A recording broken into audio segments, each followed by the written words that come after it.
Hi, Sage Hens. Thanks for tuning in today for our inaugural Facebook Live broadcast. My name is Kayla McCulley, Pomona class of 2009, and I'm the Director of Alumni Learning and Career Programs. And I'm very fortunate to be joined by one of America's leading contemporary writers and a member of our own faculty here, the Roy Disney Professor of Creative Writing, Jonathan Lethem. It's a pleasure to have you here. Thanks. Thanks for picking the book. That's right. So this month, our community of Sage Hens has been reading his award-winning book, Motherless Brooklyn, together as a community, and we're just really lucky to have Professor Lethem here to chat about it, as well as his life as a writer. So we're going to start specific by first talking about the book, and we received a number of great questions from alumni, parents, and staff members who've been reading the book. And it's been just a really fun read for me, something different than I typically choose. But so Motherless Brooklyn is a thoroughly modern take on a classic detective story featuring a narrator, Lionel S. Rogg, with Tourette's syndrome. So to start the discussion, I'm just going to read a brief passage that captures this glimpse into our narrator's mind. Here's the strangest of having a Tourette's brain, then. No control in my personal experiment of self. What might be only strangeness must always be auditioned for relegation to the domain of symptom, just as symptoms always push into other domains, demanding the chance to audition for their moment of acuity or relevance. Their brief shot could have been a contender at centrality. Personalityness. There's a lot of traffic in my head, and it's two-way. So tell us about the genesis of this book, and especially the narrator. Sure, yeah. Well, it's a long time ago now, but I still remember vividly when I first became conscious of, what Tourette syndrome was. This would have been 96 or 97. And, it's hard to recall this, I think, now, but that term was much less familiar. It was much less common that you'd run across references to it in popular culture. There weren't TV characters with Tourette syndrome at that point, and there weren't comedians making jokes about it or comparisons being made to politicians making gaffes. It was kind of a much more just a medical term. And I first came across the reference to it in Oliver Sacks, the great writer of medical case histories for the New Yorker. And he had two great books that were collections of his case histories. One, which I think was the book that introduced him to a lot of people, called The Man Who Mistook His Wife for a Hat. And a slightly later one called An Anthropologist on Mars. And there's actually a story or a case history about a character who was a real person, a real patient, who had Tourette's in each of those two collections. And so I was reading Oliver Sacks at this time and came across these two extremely beautiful, evocative narratives, because he's a writer who brings his these medical, neurological subject matters so brilliantly to life for you. And I immediately thought, I thought a couple of things. I thought, in some way, I feel this involvement with this, or identification with it. More than the other articles in his books, I felt there was something about Tourette's that was describing a kind of an experience or a sensation of consciousness that I identified with and felt kind of immediately complicit with. And I also thought, a character with Tourette's is somebody I have to write about. This is something I have to put into a story. So it felt like a piece of recognition for me of something that I was going to get involved in. I didn't know how, and I didn't know why, and I didn't know what I would do with it, but I just responded to it. And I think in retrospect that there's something about the relationship to language that reminded me of aspects of my own traits of mind as a writer. This development that I'd experienced of a kind of awareness of language as not just useful, but something to play with and distort and invert and transform. The way people who suffered Tourette's were involved with the language involuntarily seemed to have some relationship to the kind of excitement and involvement and you know, playful compulsiveness that I felt about language.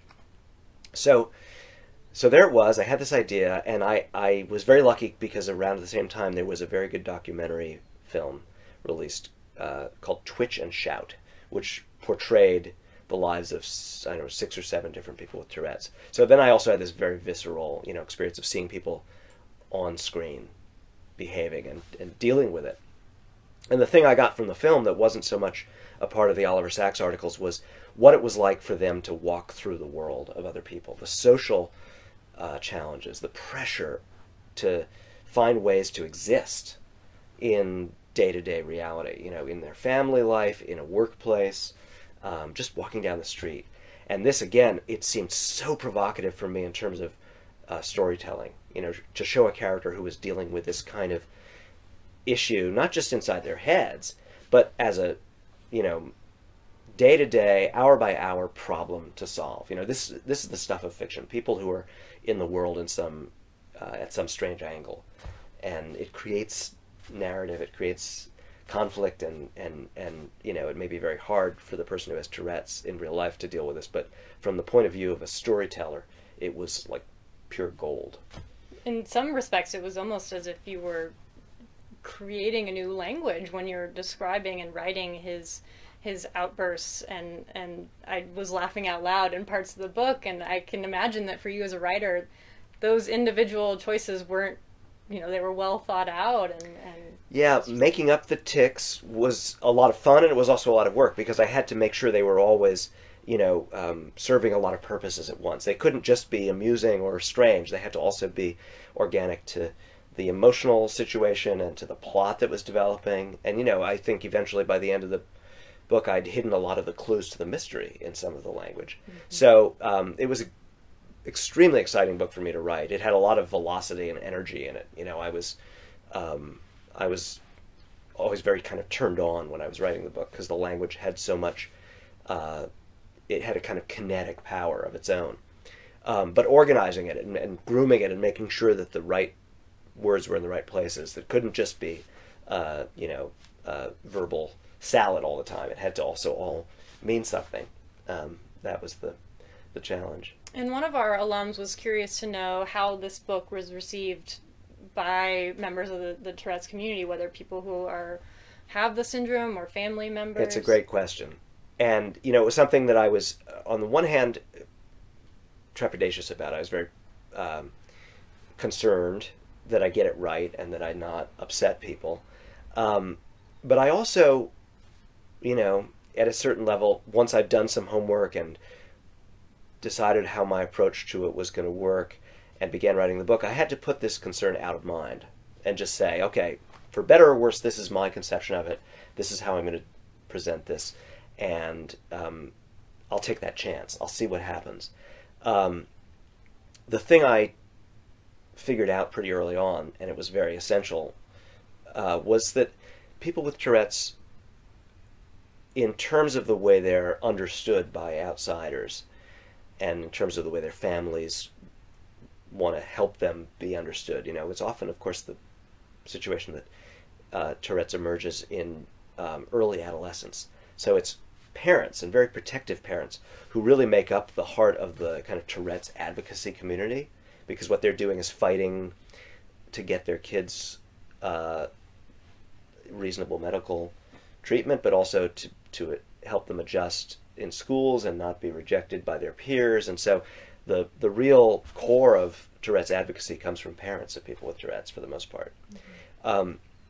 And what I found again and again reading about it as I was preparing to write the book was that the essential misunderstanding about Tourette's was that people mistake it for a kind of psychological imbalance, a kind of craziness, and that it's exactly not that. It's a neurological disorder that's overriding behavioral and speech centers in the brain, and that people with Tourette's are adamantly wanting to be understood as normal, emotionally balanced, you know, functional people, and these behaviors are making it difficult for them to be seen that way. So I thought, you know, as much as I'm going to exaggerate in some ways, and I'm going to have a lot of fun, maybe a dangerous amount of fun with this subject matter. I'm going to make sure that I emphasize early and clearly that Lionel's position was that he was a sane person trapped inside this set of behaviors. And I guess by underlining that, I earned a lot of good grace from people with Tourette's and from their parents and their advocates and their organizations, because the book was, when it was published, it was embraced. And a lot of people thought that I was writing from a level of expertise that I didn't actually have, in the sense of either being a sufferer myself directly or having a family member. And in fact, I had gone and, in my research phase, met a couple of people with Tourette's and spent a little bit of time gathering, this kind of immediate first-hand experience of it, but not a whole lot. And I was really lucky, and I was really happy. I was really gratified by the way the Tourette's community kind of took the book on as a, something they could be proud of, and that they were willing to share with one another and with people who they wanted to have understand the condition from the outside.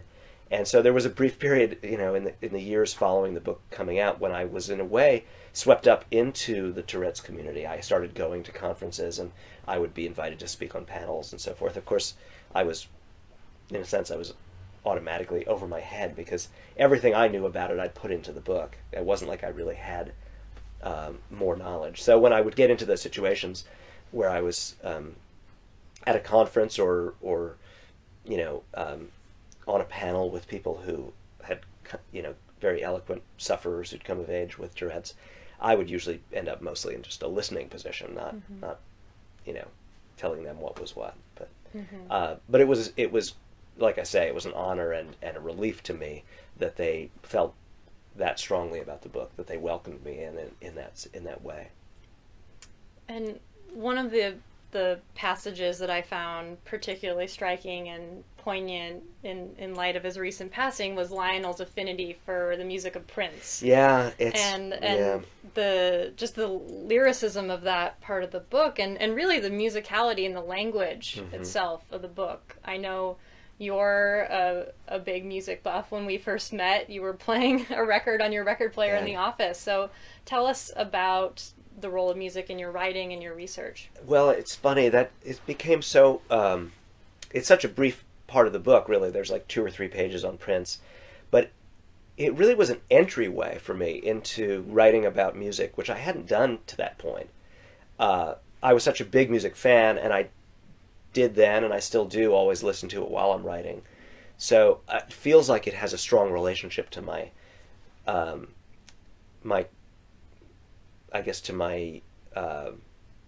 use of language, that I think of it partly as lyric, and that to me good sentences do have a kind of a beat behind them, and that writing is a matter not only of something cognitive and intellectual, but that there's a part of it that involves the body and the ear. So I'm always flattered when people say that the writing strikes them as being musical in some way, because I think I feel so much reverence for music. But I hadn't been someone who could say what music sounded like on the page until, in a way, Lionel kind of led me there with this passage that I backed into, where I was writing about Prince and about that song Kiss and how much it meant to him. And of course, in retrospect, this was like a door opening for me, because my next novel was a book called The Fortress of Solitude, and it's almost all about characters who have a strong relationship to music, and a conflicted one, or one of unfulfilled desire to make music or express themselves in that art form, and fall short of it, of being able to do so. And in fact, one of the main characters of that book is a music critic, guy who writes liner notes for people's albums. So this whole idea of writing about music, in a way, Lionel talking about Prince on that page or two was a kind of a big stepping stone for me. And I've also gone on subsequently, even after that novel, to do it in a way that's even more direct, where I've written about music in a nonfiction context where I've written as a critic or a fan, basically, and talked extensively about what certain things mean to me. It was also sweet, one of those unexpected, long-term windfalls from something you write, that people associated me with Prince because of those pages, and a few different people got in touch when Prince died, and they sort of it's like I got to wear my love of Prince on my sleeve a little bit, and that has led to interesting conversations. And the New Yorker did a podcast on Prince after he died, and I think one of their critics read that passage aloud in the podcast. So yeah, one of my favorite songs too. So we received several great questions from Tanya Miller, class of 93. Hi, Tanya, if you're watching. And she's interested to know if, once you're in the writing zone for this particular book, if you just kept the dialogue flowing and there was a sub-story that was cut that you might be willing to share. Oh, well, this book didn't involve a lot of outtakes or extra material or wrong turns. I had a very clear plan for it. I mean, one thing about writing a crime story that has sort of clues and a solution, where there's a mystery to solve, is it forces you to work backwards in a way. You have to know the ending very clearly so that you can plant these clues and, unveil the knowledge in layers like an onion. You have to kind of know what's going to be at the end. And so this was one of the most carefully planned books I'd ever written. And as a result, it was also one of the faster books I'd written. I mentioned before the voice having a lot of velocity. It was also just the case that I'd cleared the decks in a way that, life doesn't always make it simple for you when you're writing a book. But in this case, I'd really excluded other commitments, and I just basically went from start to finish in 18 months. I think it may be the fastest I've ever written a novel. And I don't think there was ever like a scene that I wrote that didn't belong in the book and that I ended up putting in the drawer.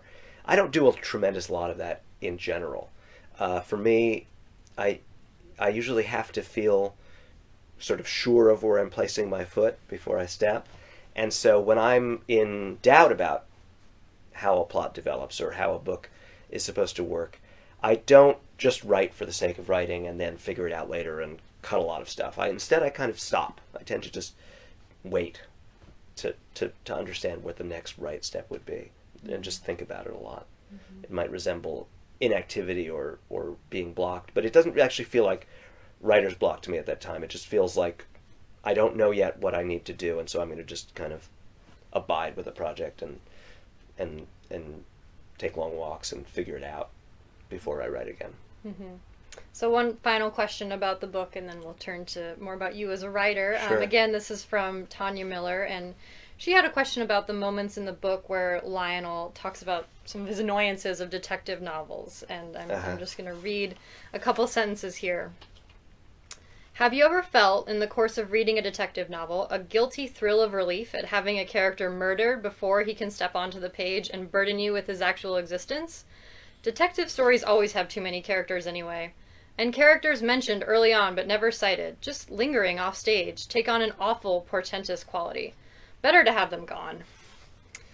And so her question, was she saw this almost as breaking the fourth wall, if you will, the literary version of breaking the fourth wall. That's right. And what your inspiration for writing that passage was. Well, I guess it's a place where, in some ways I can almost relate it to that passage about Prince. It's a place where I'm writing and letting myself write as a fan of something at the same time as I'm creating a story. I had devoured so much, over the years, so much hard-boiled detective fiction specifically, Raymond Chandler and Ross MacDonald and James Crumley and, early Elroy and so many other examples. And I'd begun to absorb it, as a kind of formal pattern, almost like a sonnet. Detective stories always have to do this and this and this and this and this. And when you start to see that kind of deep patterning in a literary genre, it's very exciting because first of all, you think maybe I could do that, maybe I could dance those steps and produce the same result. But it also starts to seem, in a way, like a mechanism. And so, for me anyway, with my love of genre and formal coherence and patterning in fiction, it seems to be accompanied, my interest in it and my excitement about it seems to be accompanied by the desire also to point it out and sometimes to push it out of shape, to deform it a little bit. So in this book, you can see me sort of saying, yeah, it is like a breaking the fourth wall. I'm sort of saying, well, look, here we find ourselves enacting that pattern, and it's great, it's really exciting, but also let's not pretend we haven't been here before, or let's notice the pattern even as we're, enjoying it. So it isn't really critical or expressing a kind of exhaustion, but more like there's a joy actually in self-consciousness, in being able to step outside and behold the thing that you're making even as you're making it. Mm-hmm. So we also had some parents reading along, and turning now more broadly, one of our current Pomona parents, Margaret Lethem, would like to know about your journey and process as a novelist. What do you find the most challenging aspects of writing, and what advice would you have for perhaps a Pomona student who wants to become a novelist? Well, I mean, I have these conversations all the time because we have ambitious undergrad writers who are, not just experimenting with a poem or a short story here or there, but every semester I've had several people who've started novels or want to begin them, or sometimes are deep into a draft and showing me portions of it, which it's thrilling. I mean, the reason I do it, the reason I keep on doing it is for the love of it. I don't write novels because I think it's an important thing to do, or for the rewards, although I've been very blessed that way. But creating this other world that you can step into and kind of walk around inside, that's a mental construction full of recognizable parts of life, people and places and stories and emotions, is the greatest pleasure I can imagine, and something that I really love to do. And so the first thing I try to convey to my students is how much pleasure there can be found in this practice, which is good because it also requires inordinate amounts of patience and diligence. So there better be fun in it, and the people who go forward with this, whether they're my students or other people who are trying, are the people who locate that pleasure, because you need something to sustain the almost unique degree of commitment that the novel requires to exploring something that doesn't exist in language over an incredibly long duration. When I say I wrote this book in 18 months, that was very fast for me. Most of my novels have taken me something more like 3 or 4 years to write. And that time is going to include lots of periods of what I was describing just before, of not knowing, just being lost, being interested and alive to the project, but really at a loss to understand how to best fulfill its promises and how to make it come alive, and how to extend it, how to make the next scene and the next and the next. Even very short novels are among the most extensive artworks that anyone can make, short of like writing an opera or making a feature film. I mean, the number of sentences, the number of scenes, the number of decisions, if you just think of them as a giant pile of artistic decisions, you have to get up every day and make a whole bunch of new ones, and you have no one who can really help you. Even a teacher can't really do it for you. You are alone with this.